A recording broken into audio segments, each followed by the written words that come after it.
Ligou?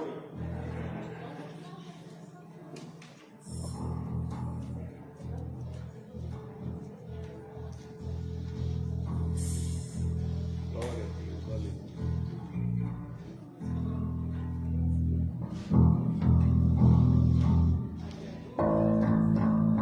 Liga de novo.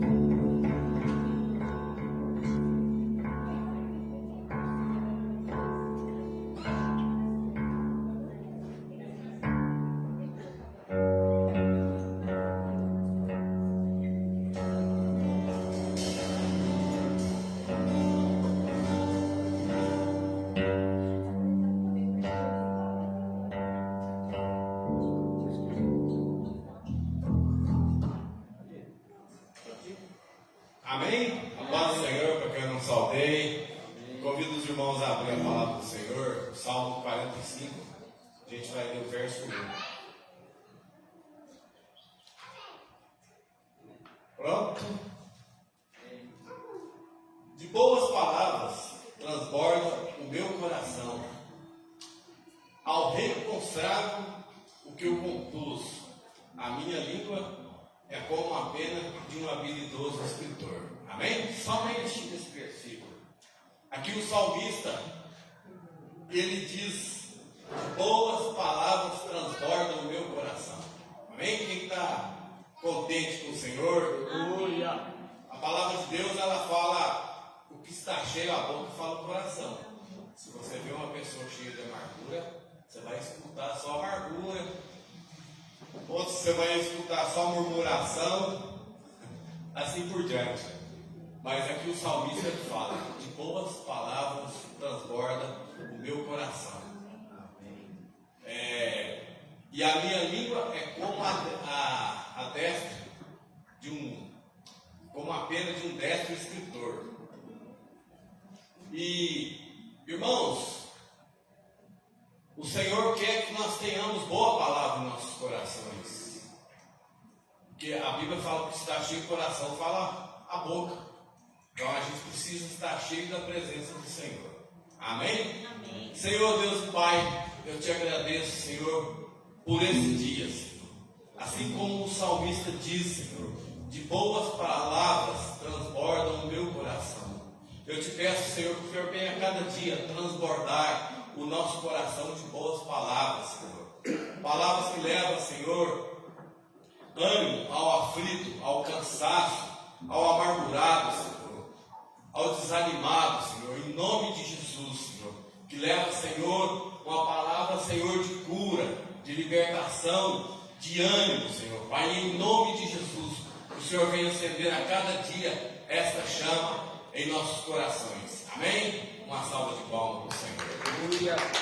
A igreja, vamos ficar de pé.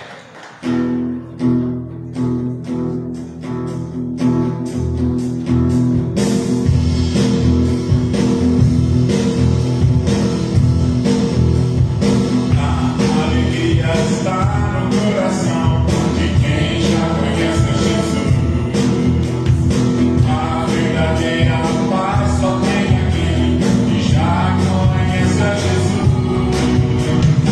O sentimento mais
Senhor Jesus, irmãos, irmãs. Oh, Jesus, nós te amamos, né? Te louvamos, te agradecemos. Obrigado por esse momento tão importante. Nós queremos dar graça por tudo. Pelo dom da vida, pelo alimento que coloca na nossa mesa, pelo ar que respiramos. Hoje de manhã, tinha uma pessoa muito especial na minha vida, precisando muito de uma palavra. E a única palavra que eu pensei em falar para ela hoje foi essa, o Salmo 91. E agora eu tinha pego outra palavra, mas o Senhor me trouxe de volta para essa palavra de novo. A pessoa estava sofrendo muito hoje. Mas eu falei assim para ela: aquele que habita no esconderijo do Altíssimo, a sombra do Onipotente descansará. Direis ao Senhor, Ele é o meu Deus, é o meu refúgio, a minha fortaleza, e nele confiarei. Porque Ele te livrará do laço do passarinheiro e da peste perniciosa. Ele te cobrirá com suas penas, e debaixo das suas asas estará seguro. A sua verdade é escudo e broquel. Não terás espanto noturno, nem seta que voa de dia, nem peste que ande na escuridão, nem mortandade que assome ao meio-dia. 1000 cairão ao teu lado, 10.000 à tua direita, mas tu não serás atingido. Somente com teus olhos olharás e verás a recompensa do ímpio. Porque tu, ó Senhor, é o meu refúgio, o Altíssimo a tua habitação. Nenhum mal te sucederá, nenhuma praga alguma chegará à tua tenda. Porque os teus anjos dará ordem a teu respeito para te guardar em todos os teus caminhos. Eles te sustentarão nas suas mãos, para que não tropece com teu pé em pedras. Pisará o leão e a áspide, calcará os pés o filho do leão e a serpente. Pois que tão encarecidamente me amou, também o livrei. Pô-lo-ei num alto retiro, porque conheceu o meu nome. Ele me invocará e eu lhe responderei. Estarei com ele na angústia, livrá-lo-ei, glorificá-lo-ei e dar-lhe abundâncias de dias, e lhe mostrarei a minha salvação. Esse é o nosso Deus que nós servimos. E nós temos que estar à sombra do Onipotente, porque é a única segurança que nós temos é viver na presença desse Deus Todo-Poderoso. Nós estamos passando por momentos muito difíceis, né? A gente vê como o mundo está andando, mas a gente tem em quem se segurar, a gente tem quem nos fortalece, a gente tem a segurança de que estamos sendo guardados, protegidos. Por isso eu falo, irmãos, não importa o que você esteja passando, não sei se você está passando por algum momento de dor, mas confia no Senhor. Ele é o nosso refúgio, a nossa força, e é nele que nós colocamos essas pessoas que estão precisando de oração. Hoje eu quero colocar o meu sobrinho Vinícius. Deus, coloca ele na tua presença, o Senhor sabe a necessidade dele, Pai. Eu creio que a tua mão poderosa está sobre ele, sobre a Luísa, que é a criancinha que nós estamos orando, pelo Francisco Eduardo, é pulmão lá de São Paulo, o Eduardo, lá de São Sebastião do Paraíso, Isaac, William, a Elisa, outra criança, João Guilherme, também um menino de 12 anos, Silvio Rufino, pastora Anice, estamos orando pela nossa pastora todos os dias, o Flávio, a Lucinéia, Thalita, a Renata, a Ângela, o Márcio, o André, o Breno, o Ronaldo, a Emanuele, a netinha do Simar, a Rose, a sogra da minha sobrinha, da Carol, o Alisson, lá de Montemor, está se recuperando de um acidente de moto, e nós entregamos tudo na presença desse Deus Todo-Poderoso. Pai Santo, Pai querido, Pai amado, é na tua presença que nós entregamos, Senhor, cada nome que foi colocado nesse caderninho. O Senhor conhece a necessidade de cada um, e nós queremos que o Senhor visita cada um deles, colocando a tua mão poderosa, lavando com teu sangue precioso todas as enfermidades, Pai. Trazendo força para aquele que está com depressão, síndrome do pânico, borderline, Senhor. Aqueles que estão hoje com tanta fraqueza, Pai. Não tem força nem para sair da cama, nem para tomar um banho, Senhor. Mas que o Senhor venha fortalecer eles, Pai. Tira da escuridão, traz luz para a vida deles. Ou tira, Senhor, o coração de pedra, coloca, Senhor, o coração de carne, cheio do poder do Espírito Santo, Senhor. Visita cada um como um dia o Senhor fez conosco. Quando estávamos, Senhor, lá no lodo, quando estávamos caídos, Senhor, sem direção, o Senhor nos alcançou. E que eles sejam alcançados como nós, Pai. Te pedimos em nome de Jesus, em nome de Jesus. Já te louvando, te agradecendo, te bendecendo. Amém? E hoje nós vamos ter assim, a Pia, uma jovem cheia do Espírito Santo. E a gente crê que Deus vai usar ela grandemente. Oramos a semana inteira. Deus vai falar através da boca da Bíblia.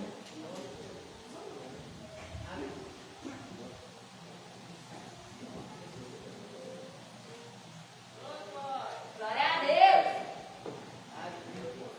Amém? Amém. Pessoal da igreja, com a paz do Senhor. Amém. Já peço perdão para os irmãos, porque eu estou um pouco nervosa. Então pode ser que eu trave algumas vezes, porque quem me conhece sabe que falar em público não é um dos meus dons. Mas, se Deus quis assim, que a vontade dele seja feita. Amém. Acima de qualquer coisa, amém? Bom, hoje eu vou trazer para os irmãos Josué 6. Que é a queda das muralhas de Jericó. Mas antes disso, eu queria que os irmãos abrissem comigo a palavra em Josué 5, versículo 15. Perdão, versículo 13. Fazer uma oração. Senhor, meu Deus, meu Pai, nós nos colocamos diante de Ti mais uma vez, Senhor. Louvamos e bendizemos o Teu nome, Pai. Nós agradecemos a Ti, Senhor Jesus, pelo dia que vem se encerrando, Pai. E por essa semana, Senhor, que até aqui o Senhor tem nos ajudado, Pai. Senhor, seja conosco esta noite, Pai. Senhor, eu me coloco diante de Ti nesse momento, Pai, com todas as minhas falhas, Senhor Jesus. Mas com o meu coração quebrantado diante de Ti, Pai. Senhor, me usa segundo a Tua vontade, Pai. Que a Tua vontade ela seja soberana, Pai. E que a Tua palavra ela possa ser entregue aos corações dessa noite, Senhor. Que além de entregue, Senhor Jesus, a Tua palavra ela possa germinar no coração de cada um de nós, Pai. E que haja uma mudança, Senhor Jesus. Eu peço nessa noite, Pai, que o Senhor incomode os meus irmãos, assim como o Senhor me incomodou, Senhor Jesus. Para que haja uma mudança verdadeira e genuína diante de Ti, Pai. E que nós possamos entregar a Ti o melhor, Pai. Em nome de Jesus. Amém. O versículo 13 diz assim: E sucedeu que, estando Josué perto de Jericó, levantou os teus olhos e olhou. E eis que se pôs em pé diante dele um homem que tinha na mão uma espada nua. E chegou-se Josué a ele e disse-lhe: És tu dos nossos ou dos nossos inimigos? E disse ele: mas venho agora como príncipe do exército. Então Josué se prostrou com o seu rosto em terra e o adorou. E disse-lhe: O que diz o Senhor ao teu servo? Então disse o príncipe do exército do Senhor a Josué: Descalça os sapatos dos seus pés, porque o lugar em que está é santo. E fez Josué assim. Quando Josué tem esse encontro com esse ser que se intitula Príncipe do Exército do Senhor, ele faz um questionamento a ele. Porque Josué, como líder do exército, deveria estar totalmente atento o tempo todo. Porque poderiam surgir situações, emboscadas, então ele deveria estar atento a qualquer pessoa que pudesse encontrá-los desprevenidos. E nesse encontro não foi diferente. A gente consegue ver que Josué pergunta ao anjo se ele era a favor ou contra o exército. E automaticamente ele não responde a pergunta. Ele simplesmente dá a ordem que o Senhor deu. E isso ele me gerou um incômodo, porque ele mostrou que na verdade não somos nós. Na verdade não é o Senhor que tem que estar alinhado às nossas vontades, mas nós que devemos estar alinhados à vontade do Senhor. E aqui nós podemos entender que a batalha ela começa no posicionamento. Josué, ele teve a atitude de se prostrar diante do anjo, e aquele posicionamento ele gerou tudo que nós vamos ler no capítulo 6. Jericó era uma cidade fortificada, impossível aos olhos humanos de ser atacada e de ser conquistada. Mas Deus, no capítulo 6, ele vai falar diretamente a Josué, explicando. No versículo 2 ele vai falar diretamente a Josué explicando que ele já tem dado ao povo de Israel Jericó. Olha o versículo 1, vamos ler desde o começo. Ora, Jericó estava rigorosamente fechado por causa dos filhos de Israel. Ninguém saía, nem entrava. Então disse o Senhor a Josué: olha, tenho dado na tua mão Jericó, e o seu rei e os seus homens valorosos. Vós, pois, todos os homens de guerra, rodeareis a cidade, cercando-a uma vez, assim fareis por 6 dias. E 7 sacerdotes levarão 7 trombetas de chifre de carneiro diante da arca. E no 7º dia rodeareis a cidade 7 vezes, e os sacerdotes tocarão as trombetas. E será que, tocando-se prolongadamente a trombeta de chifre de carneiro, ouvindo vós o sonido da trombeta, todo o povo gritará com grande brado, e o muro da cidade cairá abaixo, e o povo subirá por ele, cada um em sua frente. Então Josué, filho de Num, chamou aos sacerdotes e disse-lhes: levai a arca da aliança, e 7 sacerdotes levem 7 trombetas de chifre de carneiro diante da arca do Senhor. Disse ao povo: passai e rodeai a cidade, e quem estiver armado, passe diante da arca do Senhor. E assim foi que, como Josué dissera ao povo, os 7 sacerdotes, levando as 7 trombetas de chifre de carneiro diante do Senhor, passaram e tocaram as trombetas, e a arca da aliança do Senhor os seguia. E os homens armados iam diante dos sacerdotes e tocavam as trombetas, e a retaguarda seguia após a arca, andando e tocando as trombetas, iam os sacerdotes. Porém, ao povo Josué tinha dado ordem, dizendo: não gritareis, nem fareis ouvir a sua voz, nem sairá palavra alguma da vossa boca, até que ao dia em que vos diga, gritai, então gritareis. E fez a arca do Senhor rodear a cidade, contornando-a uma vez, e encontraram no arraial, e passaram a noite no arraial. Depois Josué se levantou de madrugada, e os sacerdotes levaram a arca do Senhor. Os 7 sacerdotes que levaram as trombetas de chifre de carneiro diante da arca do Senhor iam andando continuamente e tocavam as trombetas, e os homens armados iam diante deles. E a retaguarda seguia atrás da arca do Senhor. Os sacerdotes iam andando e tocando as trombetas. Assim rodearam outra vez a cidade no 2º dia e voltaram para o arraial, e assim fizeram 6 dias. E sucedeu que o 7º dia madrugaram ao subir da alva, e da mesma maneira rodearam a cidade 7 vezes. Naquele dia somente rodearam 7 vezes. E sucedeu que, tocando o sacerdote pela 7ª vez as trombetas, disse Josué ao povo: gritai, porque o Senhor vos tem dado a cidade. Porém, a cidade será anátema ao Senhor. Ela e tudo quanto houver nela, somente a prostituta Raabe viverá. Ela e todos os que com ela estiverem em casa, porquanto escondeu os mensageiros que enviamos. Tão somente guardai-vos do anátema, para que não vos façais malditos ao tomardes o anátema, e assim façais maldito o arraial de Israel e os perturbeis. Porém, toda a prata e o ouro e o vaso de metal e de ferro são consagrados ao Senhor, irão ao tesouro do Senhor. Gritou, pois, o povo, tocando os sacerdotes as trombetas, e sucedeu que, ouvindo o povo o sonido da trombeta, gritou o povo com grande brado, e o muro caiu abaixo, e o povo subiu a cidade, cada um em frente de si, e tomaram a cidade. E tudo quanto havia na cidade destruíram totalmente ao fio da espada, desde o homem até a mulher, desde o menino ao velho, e até o boi e o gado miúdo e ao jumento. Josué, porém, disse aos 2 homens que tinham espiado a terra: entrai na casa da mulher prostituta e tirai de lá a mulher com tudo quanto tiver, como lhes tem de jurado.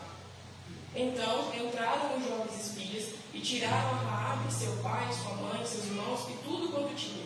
Tiraram também toda a sua parentela e os puseram fora do arraial de Israel. Porém a cidade e tudo quanto havia nela queimaram a fogo, tão somente a prata e o ouro e os vasos de metal e de ferro deram a tesouro da casa do Senhor. Assim deu Josué vida à prostituta Raabe e à família de seu pai, e a tudo quanto tinha, e habitou no meio de Israel até o dia de hoje, porquanto esconderam os mensageiros que Josué tinha levado a espiar Jericó. E naquele tempo, Josué os esconjurou, dizendo: Maldito diante do Senhor seja o homem que se levantar e reedificar esta cidade de Jericó. Sobre seu primogênito a fundará, e sobre o teu filho mais novo lhe porá as portas. E assim era o Senhor com Josué. E tudo corria, assim era o Senhor com Josué, e corria sua fama por toda a terra. Bom, aqui, como a gente acabou de ler, nós podemos ver que Josué recebeu uma ordem do Senhor, e ele foi direcionado para que ele fosse até Jericó e tomasse Jericó. Mesmo sabendo que era uma cidade extremamente fortificada, extremamente difícil aos olhos humanos, já havia sido entregue a eles por Deus. E dentro do que foi falado nesses versículos, dentro desse capítulo, eu consegui listar 5 coisas que mexeram comigo. Então, 5 lições que a gente aprende lendo a conquista de Jericó. Como diz um amigo meu, hoje a palavra é simples e objetiva. Amém? Mas eu espero que ela alcance da mesma forma como me alcançou. O primeiro princípio que eu destaquei aqui hoje foi a obediência. No versículo 2, Deus já garante a Israel que a terra é deles, que eles podem vir, que a batalha ela vai ser vitoriosa, que eles vão conseguir. Então, Josué já sai com a certeza de que eles vão conseguir aquilo que Deus preparou para eles. Mas para que eles consigam alcançar o objetivo, eles precisavam obedecer a Deus. Como a gente leu, Deus ele traçou uma estratégia totalmente diferente do convencional naquela época. Ele manda que eles marchem, ele manda que eles fiquem em silêncio, e eles mandam que eles obedeçam ao Senhor. E isso, ele falou justamente comigo nessa questão de que nem sempre Deus vai trazer a nós coisas lógicas. Nem sempre o que Ele vai pedir para nós vai fazer sentido. Mas sempre que Ele pedir alguma coisa para nós, vai exigir que nós tenhamos fé para cumprir. E não somente fé. Além de exigir fé, muitas vezes o Senhor, Ele testa a nossa fé. Muitas vezes o Senhor, Ele testa a nossa obediência através da nossa fé. Ali Ele mede o quanto nós estamos dispostos a obedecer e o quanto nós estamos dispostos a entregar. Como, por exemplo, Gabi, abre para mim 1 Samuel 15, 22. O versículo diz assim: Porém Samuel disse: Tem porventura o Senhor tanto prazer em holocaustos e sacrifícios, como em que se obedeça a palavra do Senhor? Eis que obedecer é melhor do que sacrificar, e o atender melhor é do que a gordura dos carneiros. Nesse versículo, Samuel está exortando Saul, porque Saul ele descumpriu uma ordem do Senhor. Ele fez a única coisa que ele não poderia fazer. Como rei, ele poderia fazer qualquer coisa, mas ele não poderia oferecer sacrifício. Isso era a função do sacerdote. Então, diante disso, Samuel questiona ele. Por que ele passou à frente? Por que ele descumpriu uma ordem do Senhor? E ele dá essa devolutiva para eles. Ele fala que ele fez aquilo porque era um sacrifício, ele precisava fazer. Mas então Samuel questiona para ele: será que o Senhor tem mais prazer no seu sacrifício do que na sua obediência? Será que o Senhor ele tem mais prazer no que nós oferecemos a Ele do que no nosso coração reto e obediente? Então, nesse momento, Saul ele tenta justificar o seu erro e ele é exortado por Samuel, que afirma que para Deus é melhor obedecer do que sacrificar. Quando o povo ele grita, as paredes elas vêm abaixo, elas caem. E Israel conquista a vitória. Mas Deus já tinha entregado antes mesmo da marcha. O que derrubou o muro não foi o grito do povo de Israel, foi a obediência diante do Senhor e diante da palavra que ele havia entregado. A obediência, muitas vezes, ela ativa coisas que estão no natural e que ainda não chegaram ela ativa coisas do sobrenatural que ainda não chegou no natural. E não é sobre entender o processo, é sobre confiar em quem deu a ordem. Obedecer fala sobre isso. Não fala sobre fazer sentido para nós, mas fala sobre fazer sentido para Deus. E se fizer sentido para Deus, é melhor do que fazer sentido para nós, amém? O segundo ponto que eu trouxe é o ponto da adoração. Eu pesquisei o significado de adoração. E, de uma forma bruta, digamos assim, adorar é prestar culto ou reverência a uma divindade, reconhecendo a sua grandeza e autoridade. O objetivo da marcha do povo de Israel não era intimidar o exército adversário. O objetivo não era demonstrar força, mas era demonstrar fidelidade ao que Deus tinha prometido para eles. A arca no centro da caminhada, ela reforça essa questão. Ele mostra que não é o exército o foco, mas que o foco é a presença de Deus que está no centro. Quando nós nos colocamos no papel de adoradores, nós assumimos uma dependência total do Senhor. E com isso, nós nos tornamos aquilo que o Senhor quer que nós sejamos. Gabi, abre João 4:23, por favor.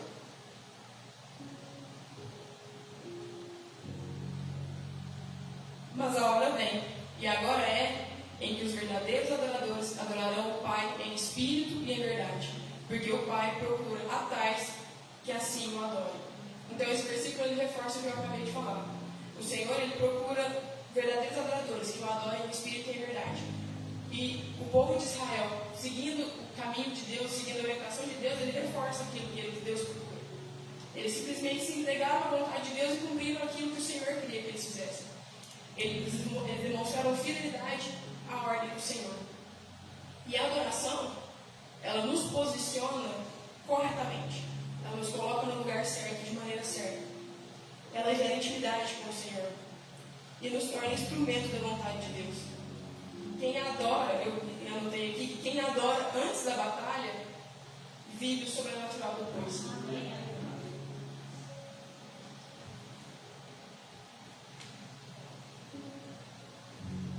O terceiro ponto que eu trouxe aqui é o silêncio. Naquele tempo, o exército ele tinha necessidade de ir gritando à frente de uma batalha. Porque o grito naquela época, o famoso grito de guerra, ele demonstrava o poder daquele exército que vinha. Então ele não servia somente como sinal de alerta, mas ele servia também para intimidar o exército adversário. Então, quanto mais temível era o grito, mais temor, mais medo o exército inimigo sentia. Já o silêncio demonstrava fraqueza.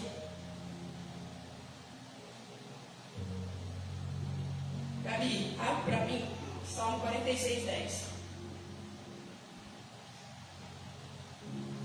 Aquietai-vos e sabei que eu sou Deus. Serei exaltado entre os gentios, serei exaltado sobre a terra. Aqui mais uma vez o versículo reforça o que eu acabei de falar. Ele mostra que diante das circunstâncias, diante da batalha, nós devemos ficar em silêncio. Porque é assim que Deus se manifesta.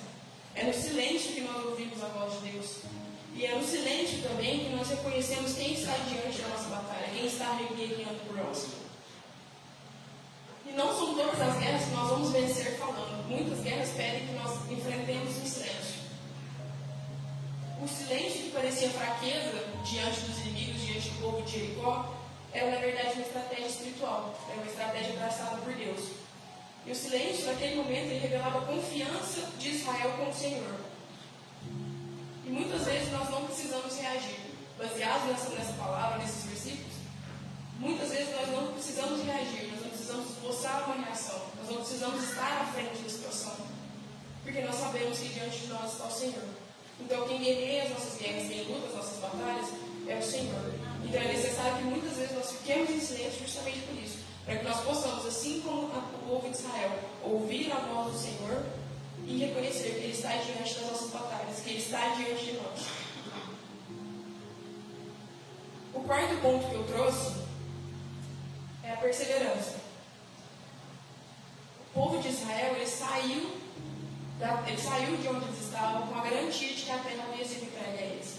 Então eles sabiam que eles iriam para uma batalha grande, que eles iriam para uma terra que seria conquistada por eles, porque Deus já tinha garantido isso. No versículo 2, Deus garante que a terra é do povo de Israel. Eles foram com essa certeza. Mas diante dessa certeza, mesmo diante dessa certeza, eles precisavam perseverar. Porque Deus deu uma ordem para que eles caminhassem durante 7 dias.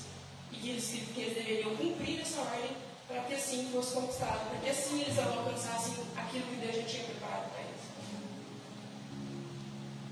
Então, Jericó não cai em um dia. Foram 7 dias de repetição. Foram 7 dias em que o povo de Israel deveria demonstrar disciplina e fé àquilo que o Senhor havia falado. E apesar da promessa do versículo 2, eles tiveram que esperar em Deus. E aqui, esperar em Deus nos mostra mais uma vez que não é perda de tempo, é necessário, é um exercício de fé. E a perseverança, e é nela, é na perseverança, é no perseverar, é no esperar em Deus, é no confiar que nós somos preparados. Que o terreno ele é preparado para que o milagre venha acontecer.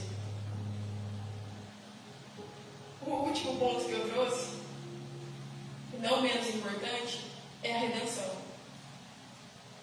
Nós vemos que Raabe, ela escolhe confiar em Deus. Eu acredito que mesmo não conhecendo o Senhor, porque nós sabemos que ela vivia uma realidade completamente diferente. Nós lemos aí que ela era uma pessoa de vida duvidosa, de vida questionável. E nós sabemos que ela era, uma prostituta e que isso, ela não deveria, ela tinha os deuses daquela época, os deuses que eram deuses de Jericó. Mas quando ela escuta o que Deus tem feito pelo povo de Israel, ela escolhe confiar nele mesmo sem conhecer. Porque aqui eu tenho certeza que ela ainda não conhecia o Senhor, ela conhecia de ouvir falar dos feitos que ele havia feito, dos milagres que ele havia feito, junto com Moisés ainda era líder do povo de Israel. Mas conhecer de fato, como nós conhecemos hoje, ela ainda não conhecia. E ela escolheu confiar. Quando ela escolhe confiar, a história dela é completamente mudada. O passado dela é apagado e a partir dali ela leva uma vida diferente. Então a vida dela é transformada. Raabe é resgatada com todos os seus, ela é resgatada com sua família. Mas a história de Raabe foi transformada. Porque ela é colocada em um lugar de honra. Gabi, abre Mateus 5, por favor.